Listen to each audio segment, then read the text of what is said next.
दोस्तों, सादर प्रणाम। अभिव्यक्ति में आज मैं जलते प्रश्न सुलगते सवालों का धधकता हुआ ज्वालामुखी लेकर आया हूँ। ज्वालामुखी से निकले दहकते अंगारों की आग ने पत्रकार अर्नब गोस्वामी को भी झुलसा दिया। उसे महाराष्ट्र के तलोजा जेल की यात्रा करना पड़ी। यह करिश्मा ब्रिटिश सरकार के गुलामी के दौर में बनाए गए कानून भारतीय दंड संहिता अधिनियम क्रमांक 45 1860 ने करके दिखाया है। यह तोहफा हमें अंग्रेजों ने दिया था। दोस्तों, उस कालखंड में भारतीय लोगों में यह जज्बा था कि हक की लड़ाई लड़ना गर बगावत है तो मेरा नाम बगावत है, मेरा काम बगावत है, मेरा धर्म बगावत है, मेरा पैगाम बगावत है। दोस्तों, ब्रिटिश सरकार ने जन क्रांति को कुचलने के लिए कुछ कानून लागू कर दिए थे। पुलिस थानों, न्यायालयों और जेलों की स्थापना कर दी थी। दोस्तों, उसकी आड़ में भारतीय नागरिकों पर क्रूर अत्याचार किए जाने लगे। ब्रिटिश सरकार का दमन चक्र चल रहा था। ब्रिटिश सरकार ने पुलिस और जेल नामक शक्तिशाली शस्त्रों का तथा निरंकुश प्रशासनिक व्यवस्था के दम पर 27 साल और भारत पर राज्य किया। दोस्तों, सन 1947 में हमारे रहनुमाओं ने हमसे कहा कि अब भारत आज़ाद है, भारत में अपनी सरकार है, भारत के लोगों की सरकार है। सन 1950 में हमसे यह कहा गया कि भारत का अपना संविधान लागू हो गया है, अपने कानून हैं।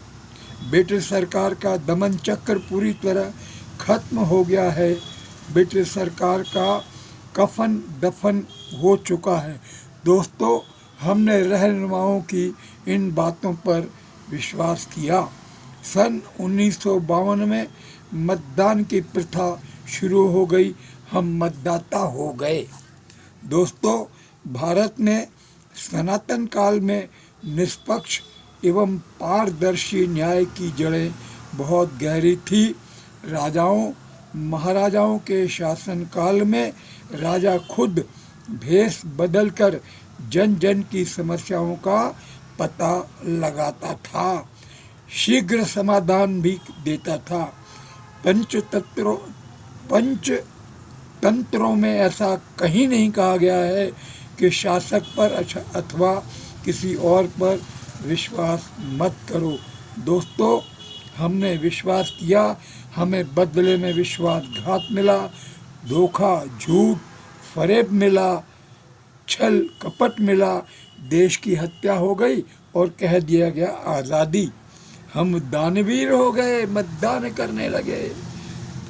दोस्तों, शारीरिक रूप से गोरे अंग्रेजों की ब्रिटिश सरकार भारत से चली गई है, लेकिन अदृश्य अंग्रेजों का प्रशासन भारतीय दंड संहिता के नाम से आज भी भारत में है।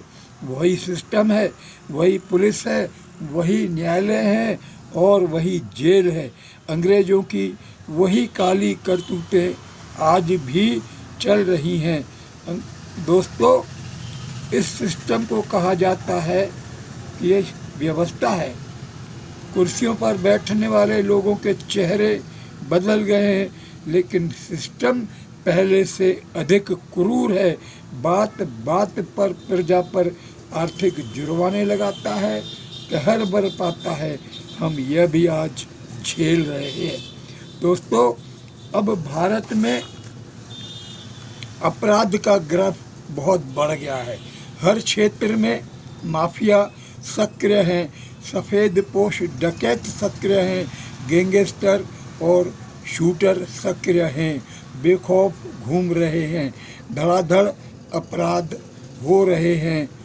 मौका पाकर खूंखार अपराधी समर्पण भी कर देते हैं, सरेंडर करते हैं। उनकी आसानी से जमानतें भी हो जाती हैं। पुलिस थाने रिश्वत, भ्रष्टाचार, अन्याय और अत्याचार की दुकानें बन गई हैं। यहाँ निर्दोषों पर थर्ड डिग्री उपयोग की जाती है। बलपूर्वक जबरदस्ती अपराध कबूल कराए जाते हैं। यहाँ थानेदार की पोस्टिंग बिकती है। सबसे अधिक भ्रष्टाचारी पुलिस वाला सबसे अच्छा पुलिस वाला कहा जाता है। दोस्तों, ऐसे पुलिस वालों को मनपसंद स्थानों में पोस्टिंग दी जाती है। दोस्तों, हालत बेहद चिंताजनक है। पुलिस खुद अपराधी है, अपराध करती है और अपराधियों को संरक्षण देती है। मकान मालिकों से सौदा करती है कि किराएदार से मकान खाली करा देंगे और उसके लिए मोटी मोटी रकमें भी लेती है। दोस्तों, निलंबन, डीई और फिर बहाली का नाटक चलता है।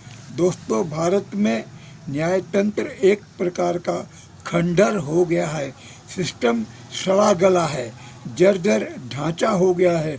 पुलिस, न्यायालय और जेल निर्दोष लोगों के लिए खौफ और यातनाओं के गृह बन गए हैं।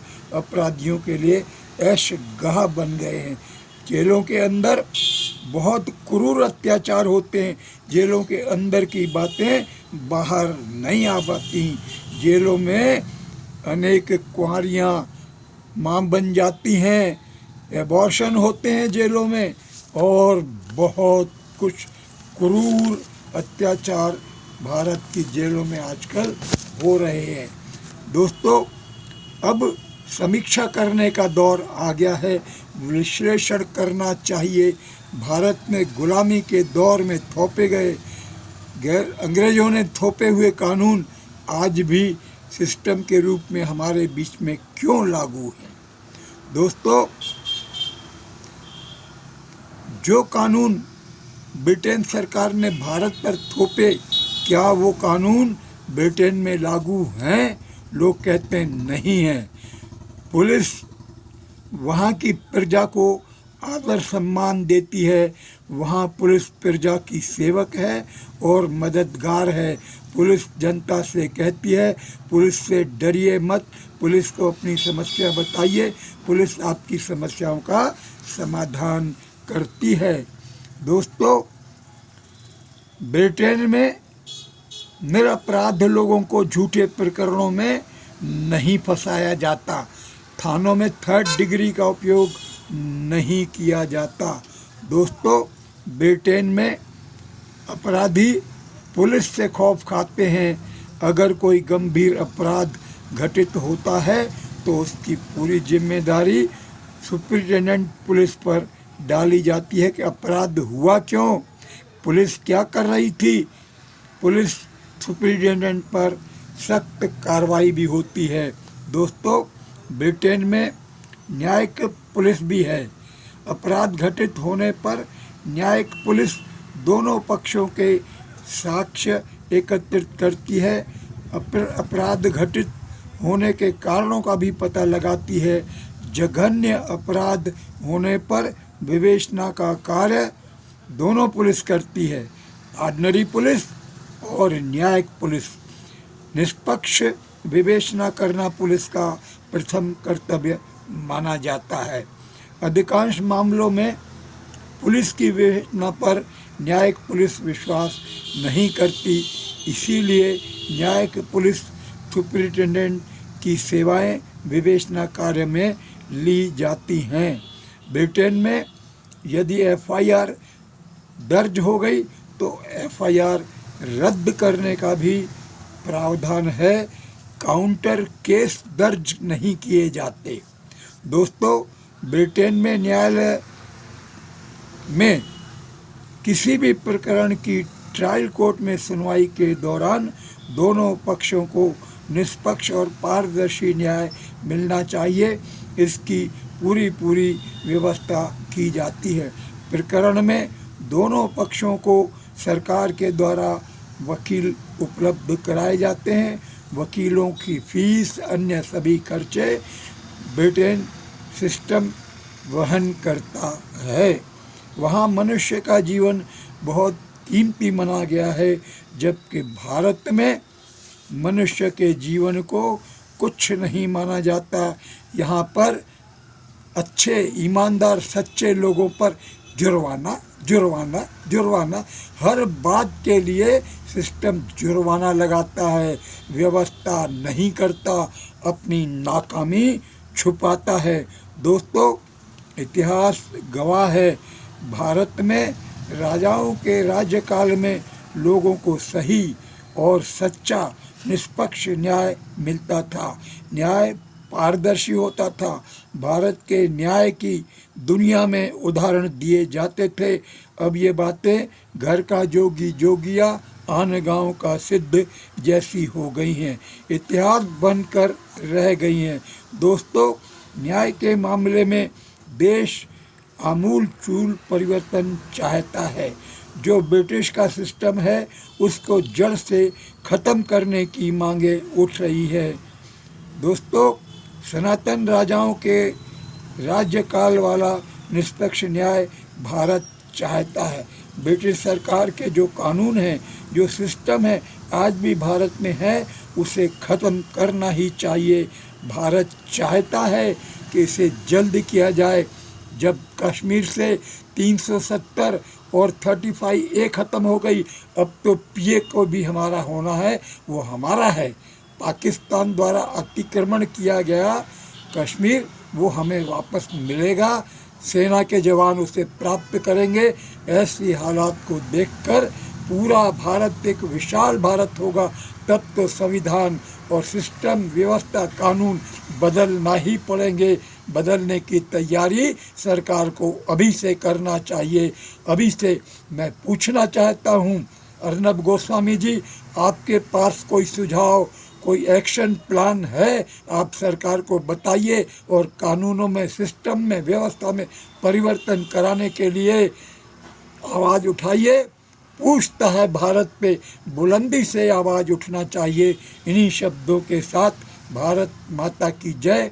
मेरा ये चैनल जलते प्रश्न अगर आपको पसंद आता है और लगता है कि राष्ट्रहित की बातें इस चैनल पे होती हैं, तो आप सब्सक्राइब कीजिए, लाइक कीजिए और व्यापक प्रचार करिए। इसको बार बार आप अपनी टिप्पणियां भेजिए, दूसरे दोस्तों को फॉरवर्ड करिए और जो सुझाव हैं वो चैनल को भेजिए। हम आपका स्वागत करेंगे। इन्हीं शब्दों के साथ किशन जेठवानी पुनः आपको प्रणाम करता हूँ।